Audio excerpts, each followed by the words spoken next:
Hey, it's Captain Canada back here today with doing inequalities and solving. So today we're going to look at what I like to call compound problems. So it's a little bit mixture of addition, subtraction, multiplication, division, can be brackets, uh, actually will be brackets. So it's just, I call them compound because it's really just everything up till now we've done. The only thing we can do to kind of stretch a little bit past here is start work with indices, and really we can keep going to forever. But this is a round where people kind of start to stop because you've done about 90% of what you can do. So like I said, we'll do one more video on indices and then probably call it on solving inequalities, because once you get the techniques to how to solve normally, inequalities, once you get the basics, they just keep building on one another, so you don't actually have to go through them too often. So, what are we going to do? We're going to work with one side at a time, get rid of the denominators first. Okay? So, always, always, always, if you have a term like in our example, that's on the bottom, let's get rid of it. You'll see why I said we have to do that first in a brief second. So, over here, I'm going to write, well, up here, and I try to do these in red, we're going to go 3. But now because it's multiplied by, well, it's multiplied 3 times by x and 3 times by 3, right? It's the whole side. And on this side, we're putting it 3. So because we want to cancel out, we have to put brackets around. So on the left, we can multiply term by term like that. On the right, we want to do it like that, just so we can see that it cancels out. So what are we going to be left with? We're going to be left with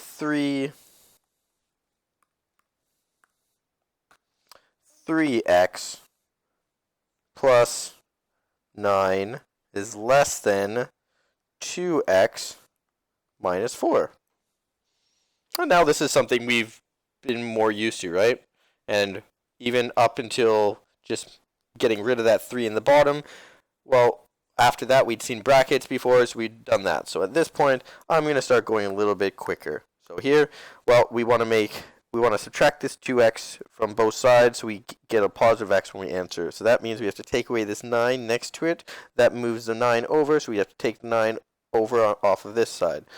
This results in then x is less than negative 4 plus negative 9 is negative 13. Okay, so next question, similar setup.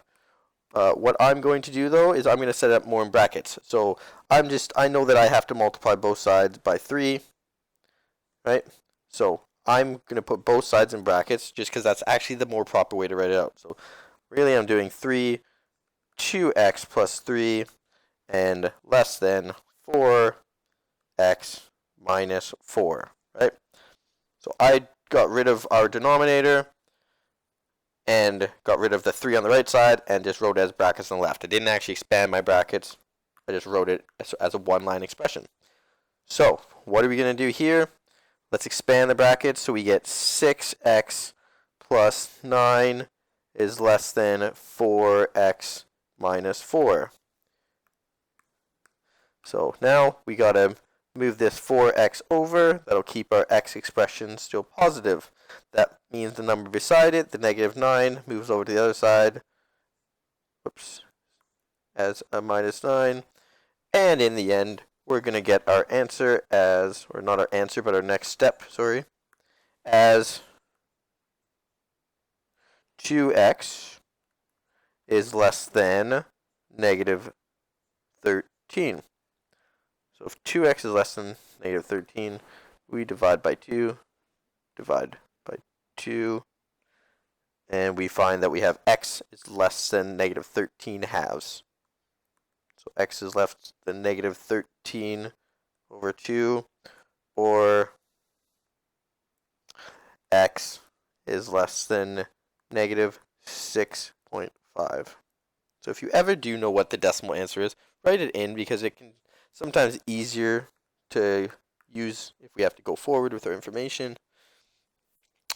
So here, something a little bit different. We have, well, what happens when we have numbers on both sides? Well, it's going to become one of those almost a fractional. Okay, so how are we going to get rid of, let's get rid of this 3 on the left-hand side, okay? So what do? We have to do, well, times by 3, both here and here, okay? That means we have to times by 3 on both here and here.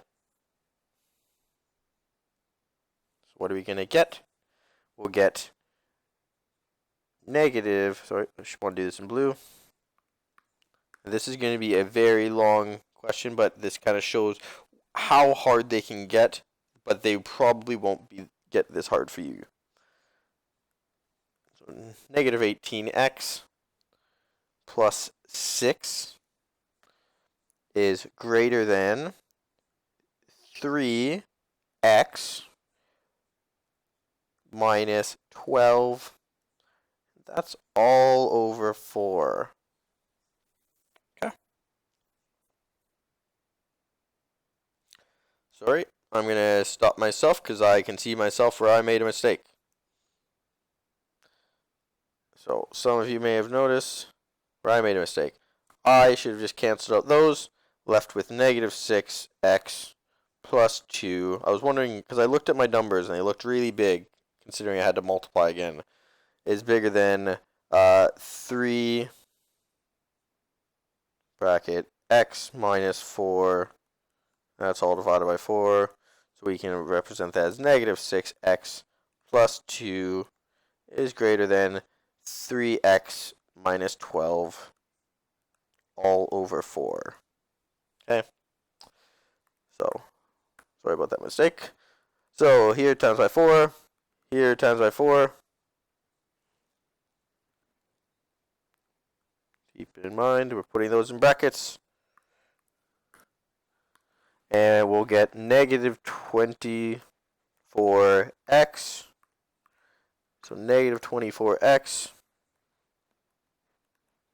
plus 8 is greater than, well, on the right side, we actually don't have to do anything, right? So we just cross that out. We get 3x minus 12. So, if we want to make the x's positive, we have to get rid of this negative 24, right? Because that's really, really negative. So, let's add on 24x, which means we have to add 24x to this side. So, if we are going to keep our x on the right, we have to move our 12 over by adding 12 to get rid of it. Add 12 to this side. I'm just going to go down a little bit more. So we can see on our left we have 20 is greater than, well, 3 and 24 is 27x. So we can take this one step further, get x just by itself by dividing by its coefficient.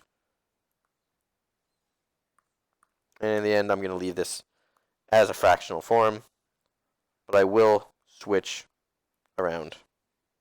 X is less than 20 over 27. So, like I said, really hard. You could always be asked that at some point in your life, but I would probably stick around the difficulty level of the first example, even into this and the second example. Okay, so here are 5 practice problems for you to try out. Pause the video now. When you're ready, press play, or if you need a little bit of a hint on how to go on, press play, and then you can always pause again. Okay, so you're back. We're going to work through these. I'm actually going to pause the video for a sec just so I can give us a little bit of room, because these will take a little bit more room than normal to solve, so I want to spread them out. Alrighty, so let's look at these problems now. Okay, so we want to get rid of this denominator first. So how do we do that? We're going to wind up with 2x plus 1 when we multiply by it, and we'll have 3x minus 4. So notice I kind of just intuitively went, well, I'm timesing by 3, I'm timesing by 3, and these ones are going to cross out. Okay, so I'm going to start making that jump a little bit more, just because it's just kind of something what you do after you get comfortable enough. So here we're left with 2x plus 1 is less than 3x minus 12 after expanding. So I'm going to move my 12 over. So I'm going to be 13 is less than x as our final answer there. Okay, so that's just you're doing your addition subtraction step. So I'm skipping the step where I show you what I'm adding and subtracting. Okay.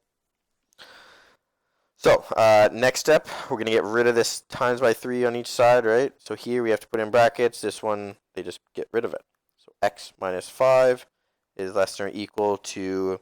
I'm gonna expand that bracket, so that's gonna be 9x minus 9. Okay. So what can I do now here? I want to keep the x's positive, so I got to move this x over, so I'm going to get 8x over here. And then I want to move this negative 9 over, so on the left side, I'm going to be left with 4. When I finally finish this up, it'll be x, and this will be 1/2, so x is greater than or equal to 0.5.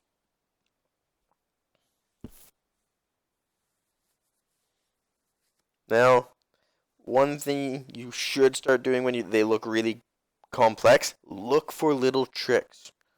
Okay? Notice, for question 3, there is a little trick before we even start that we're going to use to make our lives easy. Give you a hint, I'm going to use red pen. So, look at our denominators. We have an x in both. Well, let's just cancel out an x in both, right? Because if I was to multiply by x over here, right, then I'd have to multiply by x over here. And then if I did that, all of a sudden you'd cancel out that x with that x, and that x with that x. So anytime you have one term in each side of either an equal sign or an inequality, you can get rid of it. So hence, I'm going to just circle mine out like that. Not only am I going to do that, I'm going to rewrite my expression as x plus 2 is greater than or equal to x minus 2 all over 3. Okay? Now we're going to multiply by this 3. So that cancels out on that side. Left side, we'll have 3x plus 6. Right side, we're just going to be left with x minus 2. Moving our x from our right side over to our left side, we'll be left with 2x. And moving that positive 6 to the right, we'll have negative 8. That's going to result in x having to be greater than or equal to negative 4.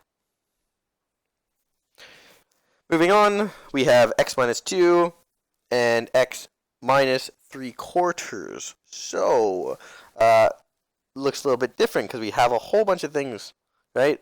We have some that are over 2, some that's over 4, some that's over 1. So, like I said, I'm going to just start showing you little tricks slowly that you can use to make your life easy. So x, I'm going to put that over 1, and then this is 3/4, correct? Haven't changed the problem at all, just wrote them all as fractions. So now, I'm going to make them all over the same common denominator, right? What's the lowest common multiple? Well, it's 4. 1 times 4 is 4, 4 times 1 is 4, 2 times 2 is 4. So, let's do that to each part. Right? I know the last one you don't actually have to do because it is trivial, timesing by 1, but I'm putting it there just to show you what we're doing. So, you know that the first one's going to actually become a bracket, so let's expand it at the same time. We get 2x minus 4 all over 4. Because one thing I should have done to be proper is we're timesing by 2 over 2. Here is 4 over 4, and here is 1 over 1. Right? That makes them all the same denominator.